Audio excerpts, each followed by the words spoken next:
31 जनवरी 2024 को जूनागढ़ है गुजरात में, वहाँ पे मुफ्ती सलमान अज़हरी गए थे। बहुत बड़ी कॉन्फ्रेंस हुई थी, हज़ारों समर्थक उनके वहाँ पर आए थे और उसमें जो मुफ्ती साहब ने जो बयान दिया था या उनकी जो स्पीच थी उसके कुछ अंश जो है वो वायरल हो गए। किसी ने उसको पोस्ट कर दिया सोशल मीडिया के ऊपर। हमसे उलझते हैं, अभी तो करबला का आखिरी मैदान बाकी है, कुछ देर की खामोशी है, फिर शोर आएगा। आज कुत्तों का वक्त है, कल हमारा दौर आएगा। लब्बैक या रसूल अल्लाह, लब्बैक या रसूल अल्लाह, लब्बैक लब्बैक। उसके बाद गुजरात पुलिस पहुंचती है मुंबई में और वहां से गिरफ्तार किया गया है उनको। गिरफ्तारी के बाद जब उनको थाने लाया गया था, घाटकोपर थाने लाया गया था मुंबई में, वहाँ हज़ारों समर्थक उमड़ पड़े थे, बहुत बवाल कर रहे थे, पुलिस को लाठीचार्ज भी करना पड़ा था।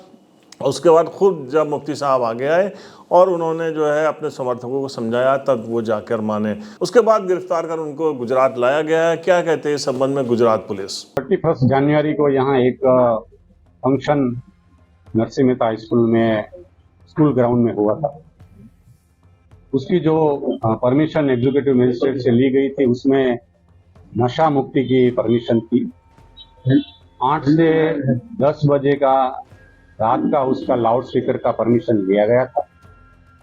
फिर बाद में जो पूरा फंक्शन हुआ, वो फंक्शन में जो आयोजक थे वो दोनों मोहम्मद यूसुफ हबीब मलिक और अजीम ओडेद्रा, वो दोनों जूनागढ़ के लोकल ऑर्गेनाइजर थे।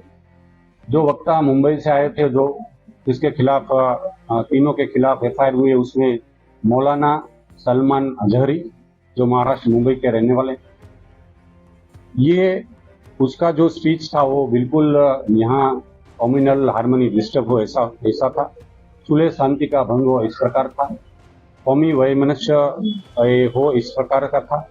इसलिए जो एक सोशल मीडिया में एक वीडियो वायरल हुआ, उसी के हिसाब से पुलिस ने उसमें बिल्कुल गंभीरता उसमें ली और जो ऑर्गेनाइजर थे वो और ये वक्ता तीनों के खिलाफ एफआईआर दर्ज की। उसमें आईपीसी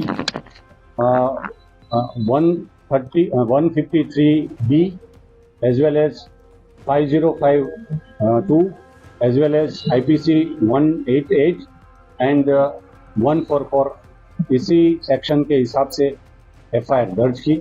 लोकल जो उसमें ऑर्गेनाइजर थे उसको इमीडिएट पुलिस ने राउंड अप करके जो लीगल प्रोसीजर करनी थी वो की।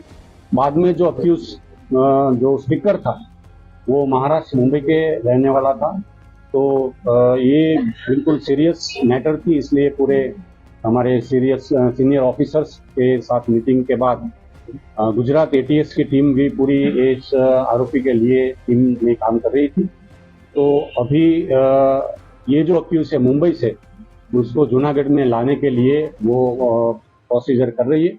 अभी जो भी लीगल जो उसके कोर्ट के खिलाफ है, अभी पहुंचने के बाद कोर्ट के साथ जो उसका प्रोडक्शन रहेगा, उस तरह से जो भी तब तक का इन्वेस्टिगेशन में निकलेगा उस तरह से कार्यवाही की जाएगी। ये मुफ्ती साहब जिनको लेके पूरी दुनिया में हंगामा हो रहा है, आखिर मुफ्ती सलमान अज़हरी साहब हैं कौन? जानते हैं एक रिपोर्ट में। मुफ्ती सलमान अज़हरी का जन्म कर्नाटक के हुबली जिले में एक आलमी दीन के घराने में हुआ। उन्होंने बचपन में हुबली के मदरसों में तालीम हासिल की। उसके बाद वो दुनिया में मशहूर बरेली के जमीयतुर रज़ा मदरसे में पहुंच गए। वहां से उन्होंने हिफ्ज और आलिमत की डिग्री हासिल की। सलमान अज़हरी ने इसके बाद मिस्र की मशहूर यूनिवर्सिटी से हायर एजुकेशन में दाखिला लिया और वहां से ही उन्होंने बयान जारी करना शुरू किए। उनके बयान धीरे धीरे बहुत मशहूर होने लगे, तो मुंबई की मशहूर मदीना जामा मस्जिद में उन्हें बतौर पेश इमाम दाखिल किया गया। इसके बाद से मुफ्ती सलमान अज़हरी की पहचान एक बड़े मौलाना के तौर पर हो गई।